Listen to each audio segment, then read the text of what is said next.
तर मित्रांनो, आज आपण चाललो आहोत रतनगडावरती. कमीत कमी बजेटमध्ये रतनगडावरती कसं पोहोचायचं हे तुम्हाला जाणून घ्यायचं असेल तर हा व्हिडिओ शेवटपर्यंत नक्की बघा. रतनगडावरती पोहोचण्यासाठी सर्वप्रथम आपल्याला आपल्या जवळच्या रेल्वे स्टेशनपाशी जायचं आहे. तिकडून लोकल ट्रेन पकडून थेट आपल्याला जायचं आहे कसारा रेल्वे स्टेशनला. कसारा रेल्वे स्टेशनला पोहोचल्याबरोबर आपल्याकडे रतनगडावरती जाण्यासाठी 2 मार्ग असतात. पहिला मार्ग म्हणजे एस-टी आणि दुसरा मार्ग म्हणजे प्रायव्हेट कार. जर तुम्ही अगदीच दोघं-तिघं असाल, तर तुम्हाला निश्चित एस-टीनेच जावं लागेल. कारण प्रायव्हेट कार कमीत कमी ₹3,500 घेते.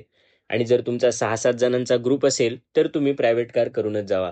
₹600 पर पर्सनमध्ये तुम्ही रतनगडला जाऊन परत येऊ शकता.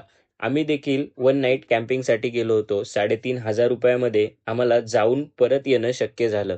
आणि तुम्हाला हवं असेल, तर मी त्या ड्रायव्हरचा नंबर देखील डिस्क्रिप्शनमध्ये टाकून देतो. तुम्ही त्यांच्यासोबत कॉन्टॅक्ट करून रतनगडावरती पोहोचू शकता. आणि जर तुम्ही कारनी जाणारच असाल मित्रांनो, तर तुम्हाला सगळ्यात मोठा फायदा कुठला भेटणार आहे, तर तुम्ही पाहिजे त्या ठिकाणी गाडी थांबवू शकता.